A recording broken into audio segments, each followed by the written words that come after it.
Well, hello everyone, and welcome to Agree or Disagree the podcast. This is Kevin Olenick, recording on the iPhone. It's like I'm recording my first ever one. I haven't recorded on the iPhone in a long time, but this is what we're doing today. You can follow me on Twitter at KEVOLE, Spreaker.com, KEVOLE, where you can hear all my podcasts. Add me as a friend on Facebook, Kevin Olenick. Find me on LinkedIn, Kevin Olenick, Instagram, KEVOLE, YouTube, you can subscribe, Kevin Olenick. We are going to go through a rebrand. And as well, as I said, you can subscribe on iTunes, Agree or Disagree the podcast. Our topic today is yoga. And I know for some of you what I'm about to say, when I say the word yoga, you assume that this is not for you. You can't bend this way, that way. You may even feel that you are one of those people that cannot touch your toes. So this is something that you feel is not for you. But the reality is yoga is, in many ways, for everyone. And anyone can really do yoga. It's just a matter of learning, applying, and seeing how it can fit for you. Are you one of those people that have joint pains, ache pains, and you go through your day at work and something is hurting? There is kind of a remedy for that. Are you one of those people that go through your work day, whether you work at home, whether you go to work, and you're feeling a sense of stress because your boss asked you for a deadline by now, and not now, but now? There's a remedy for that. And maybe even you're one of those people that's like, I'm kind of curious about yoga. I'd like to try it, but I really don't know where to start. Our guest today is a certified yoga therapist. We're going to learn what a certified yoga therapist is because there's only 200 of them in Canada. She's also a Wellspring YYC advocate, also a cyclist, and we are recording in her home in Calgary, Alberta, Canada. Welcome, Kim McNeil. How are you? Thanks, Kevin. I'm well. I thought that was a really good intro to yoga because I think the biggest question I get, it's almost like confessional, right? Where I meet people. Yeah. I'm like, I'm not a priest. But anyways, they always feel like bless they have me, to... Kid. Yeah. It's never going to be bless me yoga teacher for I have sinned. No. But it feels that way, right? Because people will meet me and they'll find out what I do and they'll say, oh, I should go to yoga, but I can't because I'm not flexible, which, I have to laugh at. Not at them, but at the statement, because I think, oh yeah, completely normal, but also, you wouldn't go to a French class, for example, if you knew how to speak French, right? You go to a French class to learn the language. So the same thing with yoga, right? You wouldn't go to yoga class per se if you had a lot of flexibility, for example, and you wanted to go to yoga class for that reason, like you would already have sort of that baseline, right? You go because you are inflexible. You go because you, like you said, sit at a desk for hours a day. You go to move around in novel, right? Different ways. So yeah, I love that comparison of like, well, if you don't know a language, you take a language class. If you don't have the flexibility, you're stressed out of your mind, et cetera, you go to yoga class. So yeah, that was a great intro. Thank you. You're welcome. Thank you. So we can read this certified yoga therapist on Kim McNeil Yoga on Twitter, but tell us from your perspective how you got to be a certified yoga therapist. Yeah, well, I like to make the distinction because it makes me feel better about myself, but also... But that's what I'm here for. You're a priest and I'm a priest at the same time. There you go.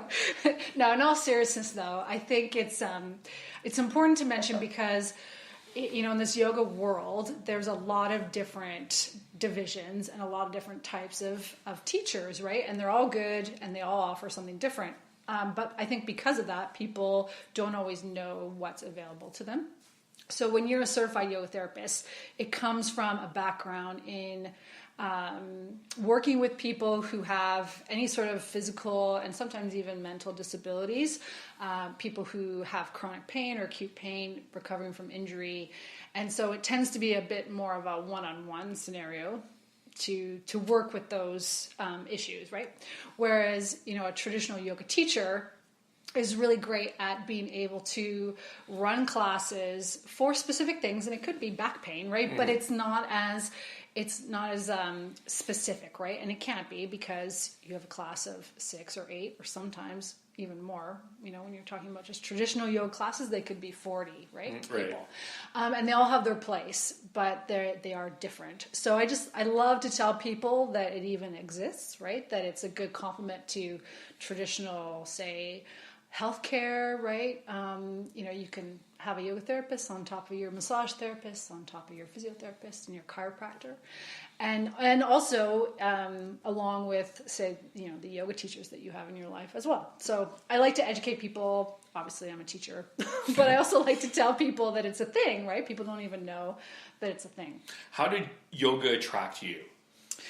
Well, I was a competitive swimmer in my youth, synchronized swimmer, and then competitive swimmer. And then when that career, I use air quotes for that, when that career ended, I had a bit of a void, right? And I was like, feeling pretty inactive, but I wasn't so into the competitiveness anymore at that point anyway as a sport. And yoga seemed like a good fit because I, you know, had decent body awareness, and I liked the challenge of it, right? And I also loved the idea that it was very much a introspective practice as well.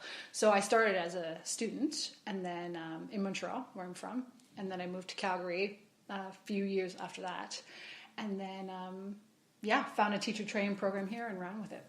Mm-hmm. If people that know Kim that listen to this podcast will know that you're quite introspective. That would be something that I think is quite natural for you, by the way. Oh, thanks. Yeah, thanks. I think it's just from my observation, you know. Great. Great. It worked. Yeah. So one of the things that I think also I wonder happens a little bit is, like, let's say in a new year, there's always that resolution. I'm going to go to the gym more. Mm-hmm. And it starts a little bit. Mm-hmm. And then it stops. Like, there's stats that, like, the busiest days at the gym are from January 2nd to January 6th. Oh, really? Oh, 4 days. Like, it's, yeah, because, like, but then it just, like, a lot of the regulars that go to the gym, they'll avoid it from the 1st to the 6th, and then they'll actually come back on the 7th. Right. So to bring this to the yoga part of this, I imagine that there's a lot of people that have tried it and then feel guilty that they don't continue it. Mm-hmm. How do you stay disciplined in that? Mm-hmm. And how do you avoid feeling guilty about not doing it? Right. It's the confessional part again, right? Yeah, that people are like, I haven't been keeping up with my yoga, Kim. That's the second thing that I hear a lot of. I'm like, it's okay. Fine. They must think that you have a little scorecard. How much yoga have you done today? Right, exactly. And and if you're below a certain level, forget it. I can't even talk to you. Yeah. No, I have a teacher a senior teacher who used to say, she probably still says it, that this isn't going to be written on your tombstone, right? Like, this isn't, and that's a very kind of extreme way of thinking about it, right? But it's really about bettering yourself.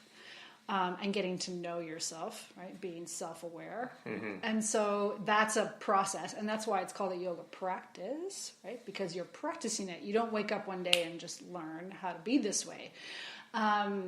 So I think, sure, guilt runs rampant. Guilt's my middle name. Coming from, Catholic upbringing, etc. So I think it's just part of the territory. But it's a natural reaction, I guess, but it's a practice too. And once you realize that it's just about every single little step that you can take, even though it's minute, will add to what you already know. Right. So, and it's available to you all the time. So even if you don't necessarily have, for example, the gym example, even if you don't have time to hit the gym, right, or hit the yoga mat as a comparison, you can still practice mindfulness, right? And you can still practice some of the fundamentals, I guess, of even yoga therapy, right? How do you move? How do you sit in a chair? Give us some examples. Yeah, so for the chair example, I mean, we can do a lot of things with ergonomics, and that's not my area of expertise, but people do that, right? They'll come in, they'll help you, and there's this movement, excuse the pun, for stand-up desks, right, that really help. But we have tendencies to move a certain way, to stand a certain way. You brought up the stress component at work. Our bodies will react a certain way to stress, right? So if we can become aware, first of all, that we are triggered, and then mentally how we feel, and then physically how we feel, then we can start to, like, it's what was it, the G.I. Joe thing, like knowing's half the battle? Yeah. So knowing's half the battle. So if you can remember that, then you can start to undo those tendencies, right? Like the shrugging of the shoulders and the tension of the neck, or hunching, or whatever it is. But I think those are like easy examples to wrap your head. Yeah, I know I keep my tension in my shoulders. Mm-hmm. Yeah, just near my neck here too. Mm-hmm. Right. So yeah, just doing something a little bit different with. Yep. Yeah. You mentioned the Catholicism part of this. Oh gosh, no. Yeah. Well, I also come from a faith-based background, and I know that there's a lot of people in my community that have some concerns about the spiritual aspects of yoga. Right. Yeah. Can you talk a little bit about your perspective on that and what you think of that? Yeah. Very good question. So one thing I've noticed is, I've been teaching for over, it's aging me, it's going to date me, 13, 14 years almost. And it wasn't until maybe the past 3 years that people started to talk to me about that. Even though I knew it was already there. People were, maybe it's because of my experience, or they just got to know me better, I don't know. But they started to tell me that, oh yeah, my mother would really love to come to this workshop with me, your workshop that you're running, but she's a very devout, let's just say Catholic for the sake of argument. Sure. But she was, right, in this case. And she's worried that it's going to be, inappropriate for her to be there, right? That it's just going to bring in too much of the spiritual side, and that it's going to try to, she didn't say this, but I'm going to add in some words here just for the hell of it, to make a joke out of it, because that's what you have to do. But, trying to convert or something else, which, I found really interesting. Like, this is finally coming up to the surface. People are talking to me about this, whereas before they never did. And I would say, not to bring up the priest thing, but religion has no place in the conventional Western way of teaching, and especially not in my way of teaching. People might disagree with that, but that's why it's called Agree or Disagree, the podcast. Oh, I did that without even knowing. That's so great. But it's true, right? I feel like I'm rambling a bit, but really it's supposed to be inclusive, and it's supposed to be able to blend and melt really well with your own spirituality, right? And I think religion and spirituality are different. So I always say, like, look, we're going to be moving. I'm going to show you different ways to move. We are not chanting. We are not... we are not doing any of that sort of spiritual side of things. And then, sometimes if it's a meditation type workshop, that comes up even more. But then I think, sometimes it's words that get in the way, right? People say pray. Other people say meditation. In my world, they're the same thing. And I don't mean that with any disrespect. In fact, I'm just trying to use a different language to get at people, right? When you pray, I would assume, right? It's a very personal experience where you connect with something outside of yourself. Right? But isn't yoga that part of that, though? Isn't it that there's a connection with something, and it is, in a sense, spiritual? Oh, very much so. I'm not saying that to be guilty, but I think, there is a spiritual benefit to that. Yes, there is, right? Certainly, because we, in our crazy lives, we become very detached with ourselves, right, and with the people around us. So, in that sense, absolutely, right? You're getting in touch with yourself, and that's why people sort of shy away from meditation too. They're like, "Ugh, I can't sit alone quietly with myself for 10 minutes. Like, that's just crazy, right? All the stuff's going to bubble to the surface. I'm not going to get not going to like it. It's not going to be comfortable. But yeah, I don't presume to know enough about the religious, I guess. And it's maybe embarrassing to admit this, but it's completely honest, right? Like, I'm not an expert on Hinduism. I am not an expert on those religious beliefs that yoga has a connection to, right? I think what we've done is we've taken it, and I've taken it specifically, and I have used the parts of yoga that resonate with me and what I see helps the people that I work with, and I've run with that. And I don't pretend and try to pretend to be anything else, nor do I want to disrespect people that have a really strong faith, right, in those areas. It'd be very disrespectful. So some people have a hard time with that, but I always feel, teach what you know, and you'll be fine. And don't pretend to be someone you're not. Right? Fair. Yeah. So for that person that is like, I'm going to feel a bit convicted or guilty or whatever, that emotion that they're feeling, but there is desire within, I'd like to try this. What do you say to them? Well, I say try it. Duh.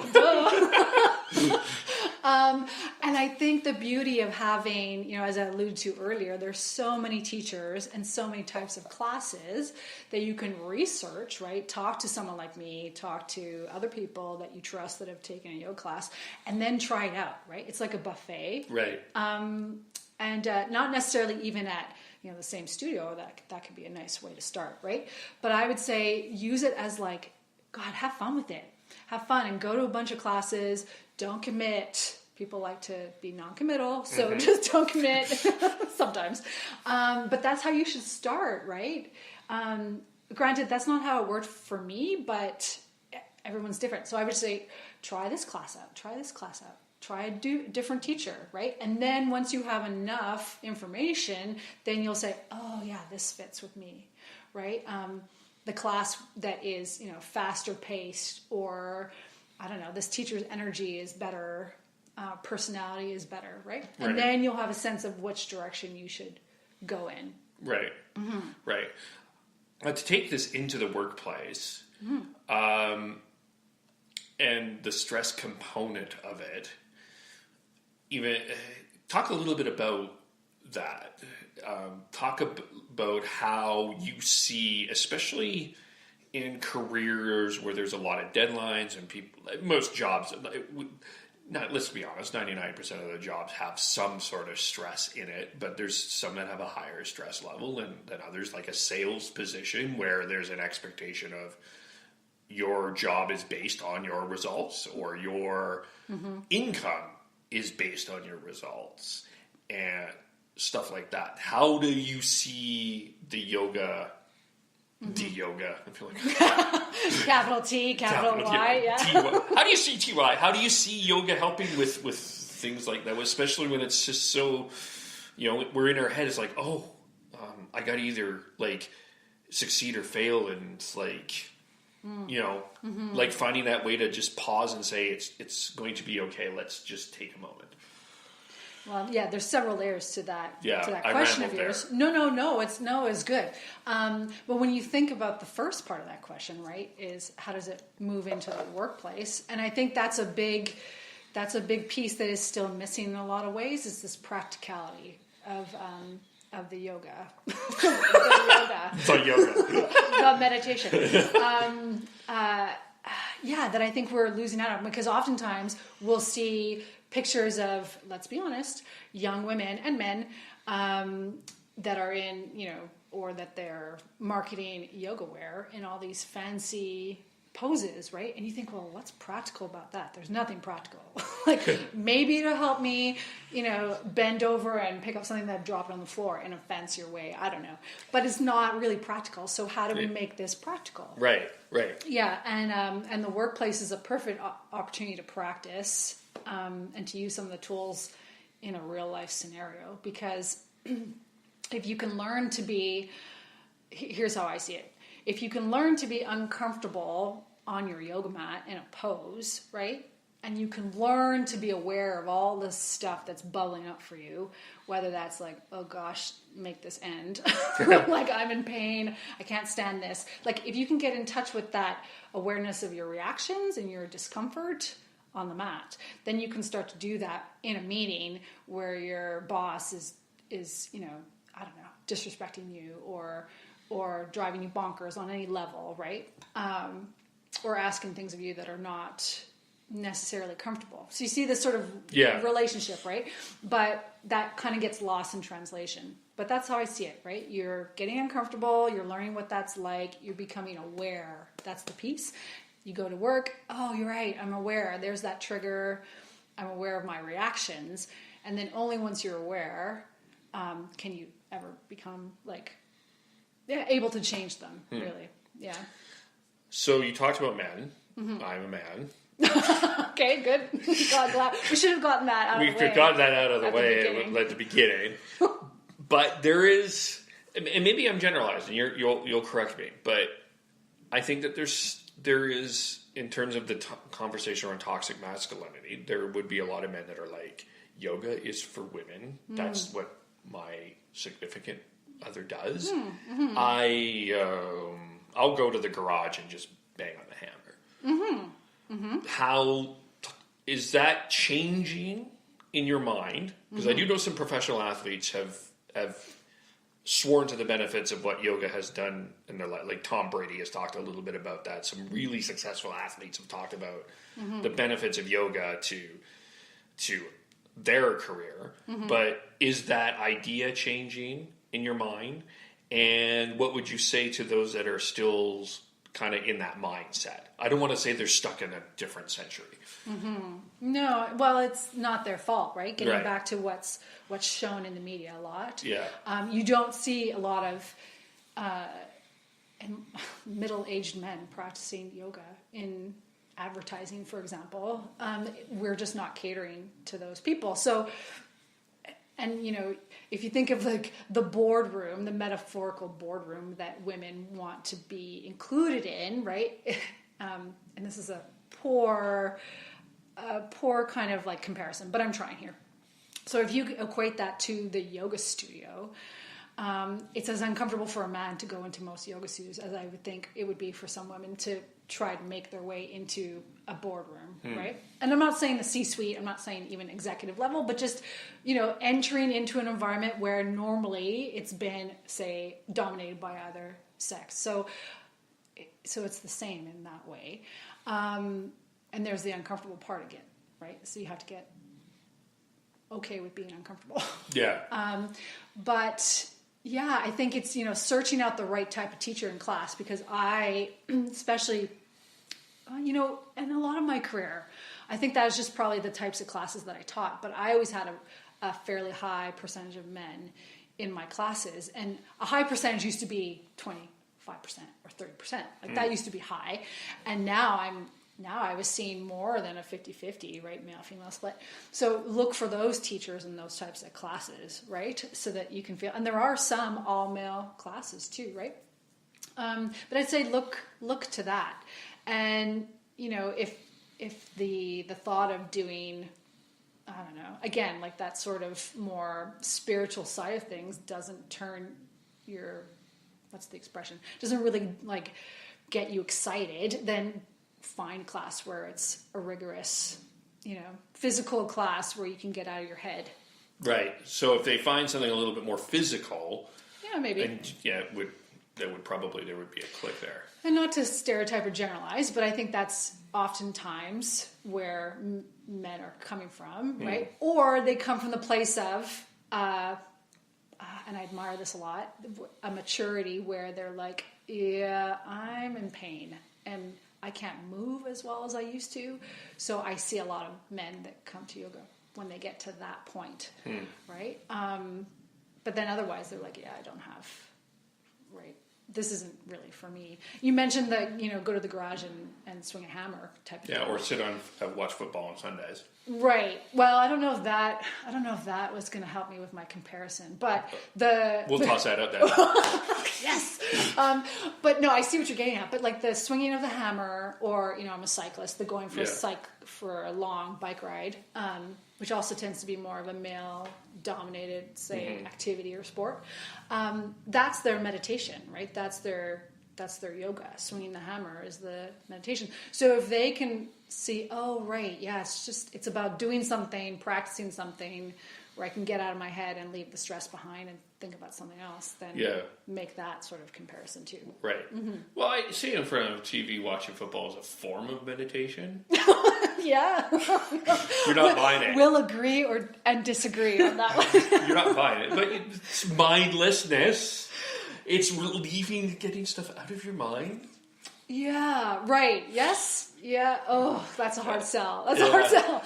And look at Kevin reach. Yes, definitely. I'm sure. Yeah, I'm sure. Like the other things are very much about clearing your head. And I think when you're watching a game, sure, I get what you're saying. It's definitely a stress relief and it's activity. But I don't know if you get closer to that sort of state of like. It's not a closer to the state of nirvana. No, right, the flow and the state of nirvana, which, and it's very well put, because that's eventually where you get in your yoga practice, if you're very traditional in how you learn, that's the holy grail. It's nirvana. So are you going to get there by watching, I don't know, football on Sunday? I don't know. Are you going to get there by caring about what your yoga pants look like? Probably not. So let's talk about that a little bit, because it used to be yoga was like it was kind of in secret a little bit. It was, but now it became, with Lululemon and other companies, it's become kind of a culture and a fashion. And I found it interesting that you said who they're marketing to and who they're not marketing to. Does this concern you, or is this just marketing in a sense that, like, it feels like we're creating a culture of almost like, I want to be careful how I say this, but you'll correct me. I know that you will. Unauthentic yoga people, in the sense of like, oh, I have the Lululemon and I have the yoga pants, so I'm this type of person. But deep down, that's not me. Deep down, you're a jerk. Yeah. Yeah, kind of thing. Yeah. And why are they not marketing to the middle-aged guy? Yeah. Oh, so good. These questions are great. So the world is full of paradoxes, right? So you think of this, the paradox of, well, companies like Lululemon have brought yoga to the forefront, and it wouldn't be, the multi-billion-dollar industry that it is today without their involvement. For sure. So the fact that it's become more mainstream, yoga, that is fantastic. And then the paradox, or the other side of that, is that it ends up watering down everything. Everyone and their dog is a yoga instructor, and they're a dime a dozen. Use whatever expression that you want. And then the joke about the yoga pants is that you can have people wearing yoga pants that have never done yoga. And does that matter? Well, no, not from a corporate, like a business standpoint, right? Sure, they're making money no matter what. Exactly. They're in it to make money, to sell their clothing. So, and you always have to niche, right? Even though we say yoga is for everyone, even within that, you have to niche and be able to say, I'm going to be working with injured athletes, male athletes, right? That's going to be my demographic. So in the corporate world, you have to be able to sell to a certain demographic, and they've chosen a young, vibrant, not that you can't be vibrant when you're older, right? But a very young demographic. And there's some exceptions, right? They have some ambassador teachers that are definitely well into their 40s, right, and 50s, but it definitely caters more to the younger crowd. So it's a paradox. I think it's great that it's brought yoga out into the open, as you've said. But then we lose the true meaning and essence of it. Yeah. And then people think it's something that it's not, right? Right. So it becomes more of an educational component. Yeah, and then men definitely stay away, right? They're like, Right. well, I'm definitely not. I'm not even being spoken to in advertising, right? So how am I? Yeah. Yeah. You're not talking to me. Why should I participate? Yeah, exactly. So we're here in Calgary, and there's always these reputations about Calgary, factual or not. It's a conservative city. It's a redneck city. It's this, it's that. You know, the thing from anyone that hasn't lived here for any bit more time. But you and I both know differently. I think. I think we see, we see that there's an undercurrent, and even of more than what is presented from July, the beginning of July to the middle of July. It's more. And it's more than the Olympics. How is the yoga community here in Calgary? Well, since I moved here 16 years ago, it's ballooned. When I moved here, I could count on one hand how many studios, there were, and now I can't keep track. Right, as we sit here, within I don't know how many hundreds of meters away, there's a studio being built behind me. Granted, they're a studio that was located in a different part of the city, and they're moving, right? And then a few blocks down, another studio is being built, and they're moving. But within the growth of the studios, and in terms of size and also number, I think it's kind of hard to keep track of everyone that's in the community. Because of my interest in therapy and doing things more on that sort of, I don't know. I don't want to use the word medical, but it is, right? More in that medical side of things, helping people out of pain, helping people move better, remove stress.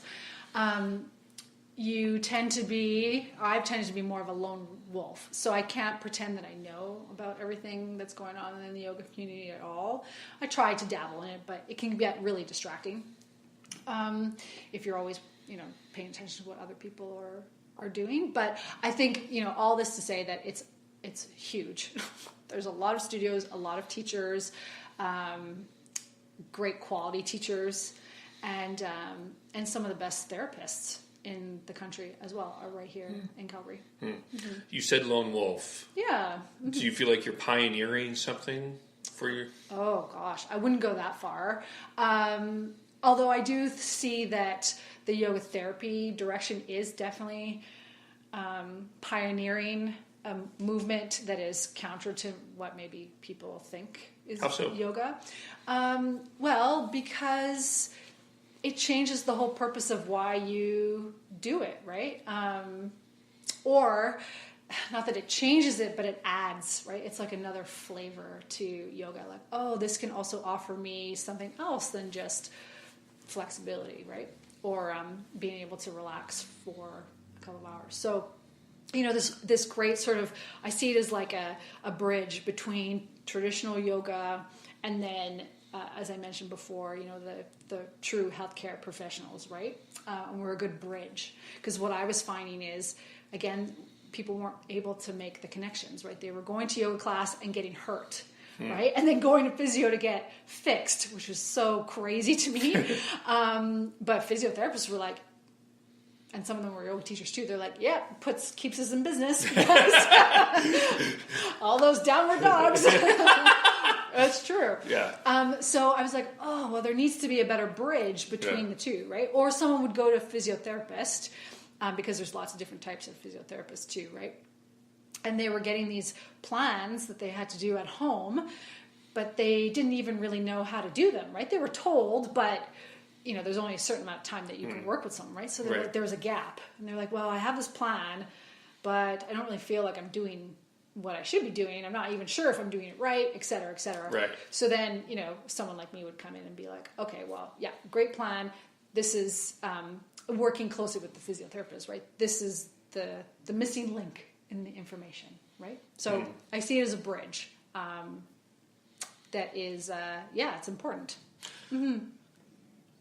So for those interested in yoga therapy, who would be? Like, where, like if someone is saying, oh, yoga therapy, Yeah. And they come to you as you are a priest. It's like, I do yoga, but I need something else. Yeah. What do I need? So as a teacher or as a student or both? Let's talk about student, and then I do want to kind of break down the instructor aspect of this, in both levels, right? As like if someone is searching for a yoga instructor and as someone is searching for a yoga therapist. Mm-hmm. So as a student, I mean, the easiest thing would be there's the International Association of Yoga Therapists, the IAYT, and you can go to their website and they have a list of teachers and you can find one in your area. Having said that, you can be also a member of the IYT and practice yoga therapy, but not be at the certified level. So, and does that always matter? I mean, I feel it does because you've proven that you've done a certain amount of work right. in that area to get the certification. However, there are a lot of great teachers, and even teachers, like I said, that are nurses and yoga teachers, or physios and yoga teachers that don't have the certification, right. but are members, for example. So don't let the perhaps the lack of certified teachers sway you, but find someone that's associated with that. Ask around again. Calgary's lucky to have a yoga therapy program at Mount Royal University, so it's a certification that you can do there. And so I did not know that. Yeah. So it's one of the rare ones. There aren't many in Canada, and then there's another teacher training program based out of Calgary as well, which I think existed. Or started around the same time as the Mount Royal one. The only thing about the Mount Royal one is that you don't get accredited as a certified yoga therapist. They're missing something in what they're offering. And I think oftentimes that's a technicality. But anyway, so you have those two sort of options in Calgary, and you have the website, the IAYT, that you can go and search out a teacher. Mm-hmm. Yeah. And then just ask, right? It won't take you very long once you start to ask the studios and the teachers specifically, like pointed questions about like, oh, how are you, what's your comfort level working with someone with arthritis, for example, or your comfort level working with someone with a hip replacement. Or so if they look at you like, deer in the headlights, then okay, the person doesn't have the experience / interest to help. Yeah. Right. And that's fine too, right? What do you specialize in? So I started with arthritis, right. And at the same time, almost around the same time, in working with people with cancer. Yeah. So again, Calgary has this.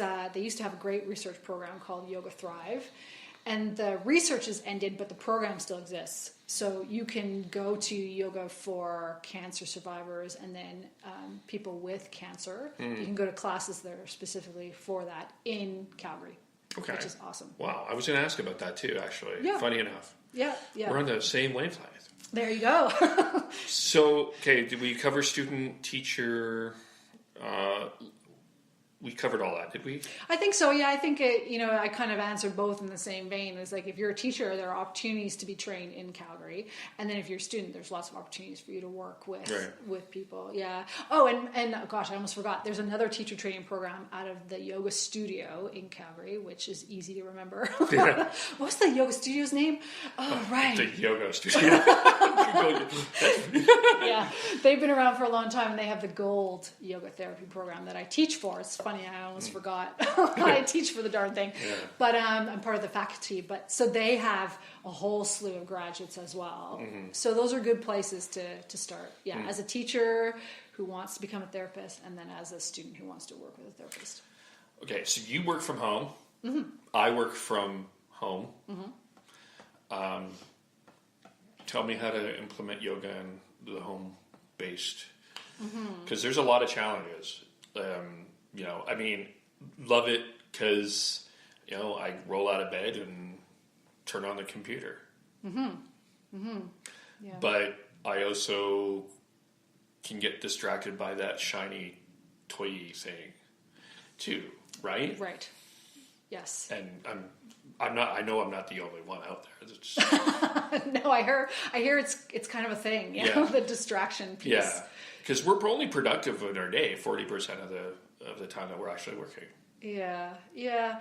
Well, so That's what they say. Whoever they They say that. well, I'm sure they know what they're talking about.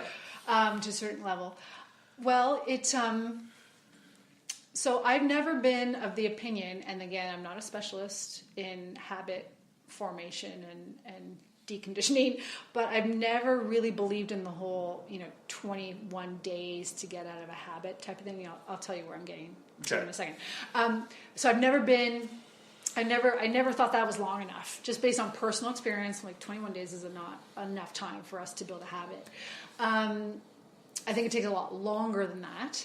Having said that, I think that allows us more time to, for blips along the way. But, getting back to working from home and distractions at work, period, and how that links to yoga, right? It's being aware of your habits, right? Half the battle. Right. G.I. Joe says Yeah. that. So you become aware. At least we know who that they is. Yeah, right. And they were a big deal. They were a big deal. I still remember, dating ourselves again. But if you become aware of your habits, then at least you can take stock of them, and then you can start to implement things and ways to change your habits. So in terms of distraction, because yoga is helping you to focus in the moment, right?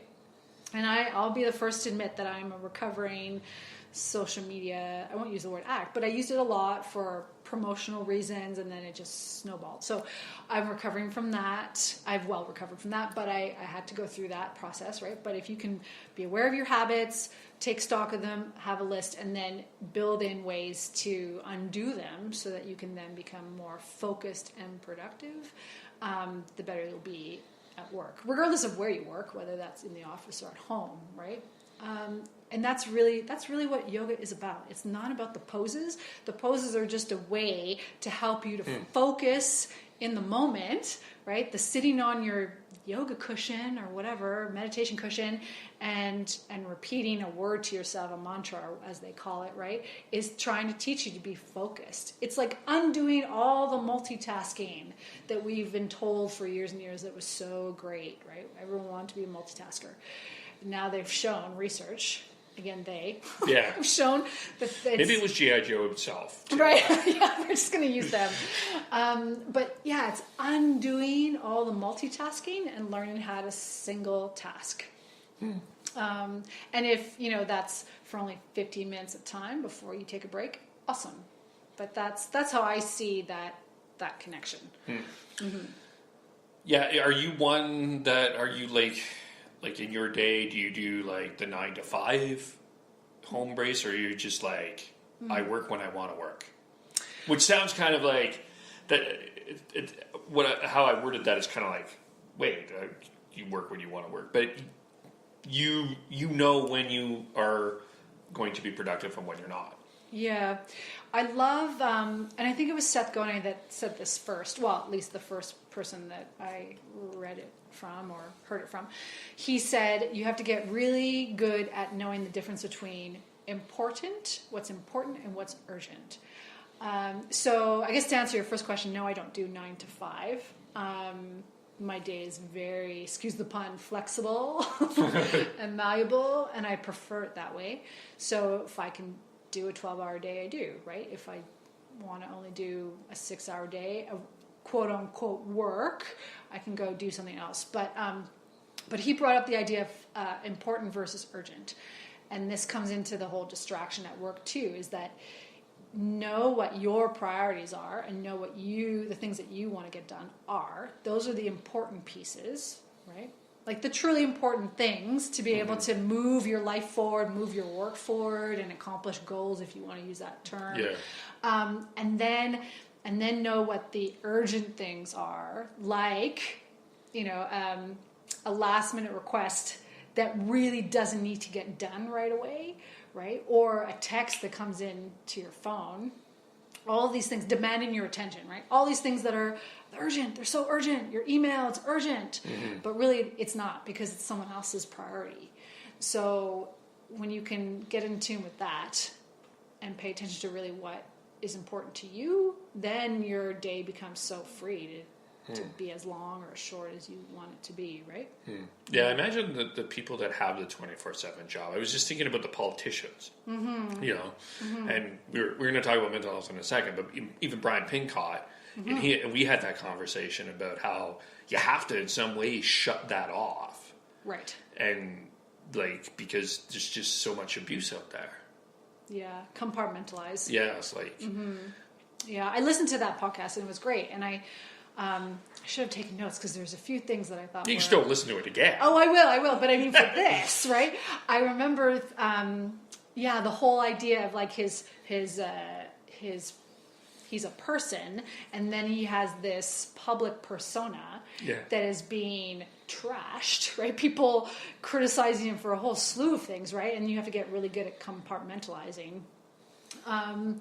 And, you know, even as a yoga teacher where you think you have to be a certain way, or people think you have to be a certain way, right? I remember I told someone once that I felt stressed, and they're like, really? And this is, you know, someone that's not a good friend of mine, but at the time we were just becoming acquainted, and they said, I can't believe you have stress. You're a yoga teacher. I'm like, do you know what it's like to be a yoga teacher? I'll tell you. Yeah. But it's like trying to... trying to really remember that you're a human being first, and you're going to experience all the same things, but hopefully at a certain period of time after being a yoga teacher, for example, you've learned and developed the tools to manage that better for yourself. Or if you haven't, you're at least aware enough, and then you go and get help. And the same thing with, this public persona, right, of being a politician and never being able to turn it off. But I would argue that it's compartmentalizing, and the better you can be, and the better you can do at being able to do that and say, I'm setting these boundaries, which I know is incredibly hard as a politician, right? But I'm going to set these boundaries, and learn that anything that comes through social media is not always something that I even should be listening to, right? It's not like, you know, people can complain about a bunch of things, but it doesn't necessarily mean that warrants a lot of attention. Yeah. And it's funny because I called it yesterday the lynch mob, but we have this demand, like we'll tweet or at someone at Brian Pincott, expecting some sort of answer from him, and it's like he doesn't need to answer you. Sorry, he doesn't. But we have this demand. You need to answer me right now. You know. Like, I'll just keep tweeting him, you know. And then we all of a sudden, like, some of the politicians decide to block some of this, and they're like, you don't have a right to block me. And I'm like, do you not understand what their job actually is? That's unexpected. Like, I'm very, I've gotten a lot better with my texting too, right? And boundaries and other people's boundaries and respect for their time and not assuming an instant answer, right? Which a lot of people do. And then, and to not take things so personally when you don't get an answer that way. But it's even harder, I'd say, when you're in the public domain because you're elected, right? And there's a different level. We pay your salary. Right, yes. But they're still a person. They're still a person. Yeah. And even within a business perspective, the client or the customer is always right. Well, no. I don't agree with that. Having said that, of course you need to, you're there for them, but within certain boundaries. I keep using that word, but that's what comes to mind. It's an important thing, though, to talk about, like, because, you know, I struggle, I still do struggle with boundaries, having my own boundaries. I find myself to be quite accommodating.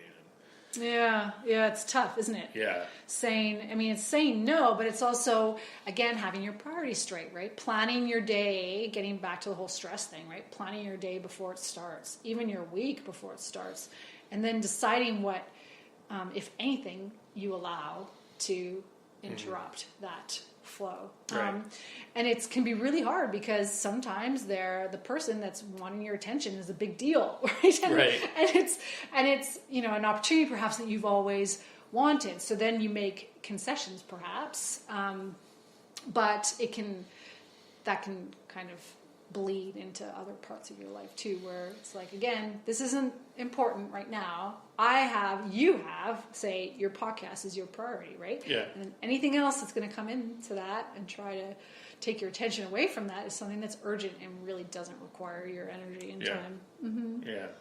Let's talk about yoga and mental health. And because I do think that there's a lot of important value to it. So from your perspective, for those of us that are battling in some way with some sort of mental health battle or journey, whatever word would fits, I think both fit depending on your perspective. Talk to us about the benefit of yoga for that. I think it's the other the other thing that's really out there in the public eye right now, or social media, is this idea that with the increase in awareness around mental health and then the talking about it, right? It's this idea that, oh gosh, you can meditate your worries away, right? Or you can yoga your way out of a bad mood, which to a certain extent is true, but then there's a level and a point at which it becomes very untrue, and I would say quite dangerous. And I'm going to say that I'm not a mental health expert. This is just my experience, right, and what I've seen. But I think it's really dangerous, right? This life of, or this world of memeing your way out of a bad mood. I created that right now. But like all these memes about just think positively and just meditate and breathe. And sure, those are all tools for your mental health toolbox, but they do not replace, and some of them are research backed, right? They have research backing and saying that these are legitimate ways that can help ease depression and anxiety and so forth. But I think it's a little bit of they're tools, right? And for people who really need, I'm going to say conventional healthcare, conventional care, it's not enough. So I think that there's a huge place for them. I use those tools, right? But they are just tools. Right. And to say to people and to give the impression, right, and the false impression that, you can breathe your anxiety away. I'm like, maybe in the moment, but you overall, can breathe through getting through that step, the why you're anxious, but you can't take it. Doesn't go away. Right. And that's my position. Yeah. Yeah. And I also think, that, again, teachers are on this sort of, this platform of being completely armored up against stress and armored up against mental health. And I do not think that's true. And I think that's also because, we're putting on, some teachers anyways, are putting on this facade of, I got my shit figured out, right? And I'm like, I call your bluff on that. That's your tell. That's your poker tell. You're probably way, way far gone, right? And probably need. I'm joking, but you know what I mean, right? That I just think it's like a tell. Where if we can be a little bit more human and real, that it would benefit more people. Because then they can see, you're a regular person. You go through the same things I do, but you've learned and practiced the tools that now I want to learn from you. Right? So I'm going to be a little bit vulnerable here. When I had the job in Kamloops, and one of there was a huge, I'm not going to get into everything, but there was a huge learning curve and things that happened that deeply stressed me. Like I was like to the gut stressed, and I was trying to breathe, like what you said. I was trying to breathe that out, and I couldn't. And it just got worse, actually. Not that I couldn't breathe, but it felt like in a lot of ways like I was inwardly suffocating. And, I mean, I guess if there was other tools that I would have known, would I know then what I know now would have been different? Probably. But it's just, it's not that. I think what your point is, and what I'm taking away from what you're saying is it's not as easy as that's good, but there's a lot more to it than that. Oh yeah. Yes, and it's and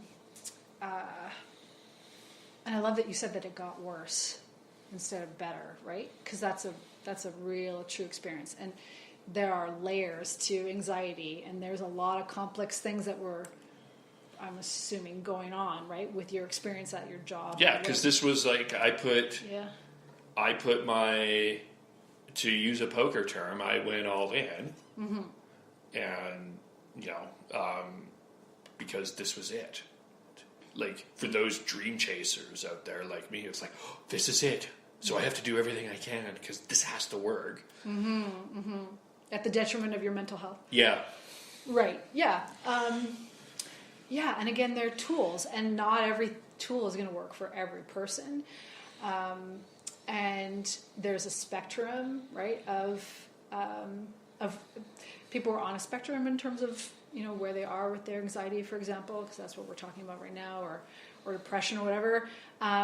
So, yeah, I mean, that was just one tool, right, that you had, and it didn't necessarily help, right? So then you have to look at, what are some of the other options, conventional or otherwise, alternative or otherwise, probably a combination. It's like a cocktail. It's the best type of cocktail, I would think, right, that you could have, is like, what are all the things that I need? And what else is going on? I love that you said you felt it in your gut.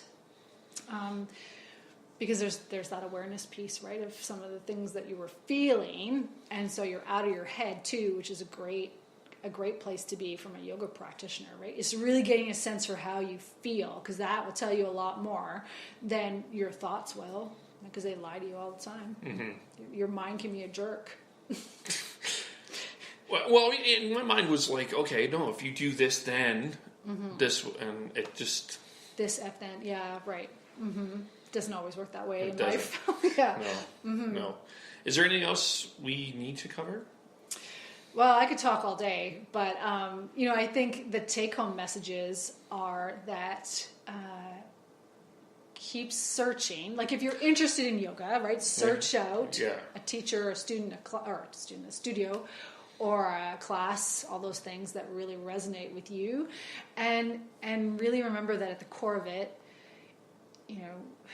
we all sometimes take ourselves too seriously, right? So have fun with it, and realize that at the end of the day, it's teaching you to be more present, more mindful, right? I joke about, how it helps to prevent you from punching someone, or like really just, and it helps you to get to know yourself. You can hold the pause of the... Oh, yeah. It's very dramatic. Yeah. Hold the fist. Hold the fist. But stop yourself. Yeah.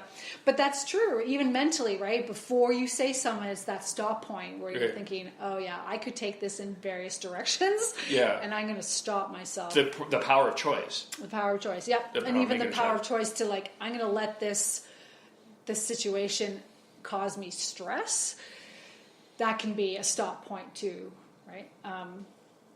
So yeah, just to realize that that's what it is. It's a really approachable thing. It's not, even though some people try to make it out, it shouldn't be linked to, at least not the way I teach it, because I think that's the most authentic way, right? But it's not linked to religion. You can do everything you've already done and still learn to chill out on a yoga mat, right? We talked off air about yoga podcasts. Yes, yeah. Do you have some recommendations? You talked about yoga for radio, and I have a face for radio, so I mean... Well, so Intelligent Edge Yoga, that is put on by Catherine Ann Flynn out of Ottawa, is a yoga-specific podcast that I think is awesome. And I haven't listened to the episode yet on the Yoga Voice, but I'm pretty sure I know what she's getting at, right? It's the same thing as the radio voice, where you feel like you have to be a certain person on air and a certain person when you're teaching a class, and then it becomes very disingenuous and scripted, and I'm like, why don't you just be yourself, right? Yeah, I think people gravitate more to when they listen to the radio, they're going to gravitate to the people that sound like real people. Yeah, instead of this voice. Or the very sultry, whatever. Yeah. Let's do the news. Yeah. Now for weather. Yeah. But yeah, that kind of a deal. So I would recommend that podcast. I think it's fantastic. Okay. Mm-hmm. Cool. Mm-hmm. And how do we find you? So I am everywhere online at Kim McNeil Yoga. So that's my handle. And even though there are days where I would love to take the yoga off because I feel like I'm so much more than that. You are. Thank you. It's really hard to recreate yourself, reinvent yourself online. But I do love it. So Kim McNeil Yoga, find me everywhere. That's my website. You were doing retreats. Are you still... Yeah, so I try to do one every year and a half. The last one I did was in May in Greece, and it was fantastic. And my co-host and I are planning another one for late 2019. The info isn't out yet, but it's a great opportunity to be immersed and I'd say to spend quality time with me. That could be a plus or a negative. That's a plus. Come on. Yeah, definitely. But it's a nice way to combine time away, vacationing, and like intensive practice, and still eat great food. Oh, well, who's not going to argue about great food, especially in Greece? It's more about the food, to be honest, than the. Hey, food is all things. Yeah, it is. Yeah. You can find me on Facebook, Kevin Olenick. You can agree, or disagree with the podcast on Facebook. Follow me on Twitter at KVOLE, Spreaker KVOLE. Subscribe on iTunes, Agree or Disagree with the podcast. YouTube, Kevin Olenick. Instagram, KVOLE. Thank you for doing this. Thank you. It was fun. Yes. We have got, coming up, we are going to be talking about confidence with a confidence coach named Kristen Dawson. She's going to talk about that. And we are going to talk to Parul Doroshenko about cannabis, the pros and cons of the legalization of cannabis, which is, as of this recording, 10.5 hours away. Yeah, big deal. Yeah, it is. Yeah. So stay tuned for that, and we will talk to you all very soon. Bye for now.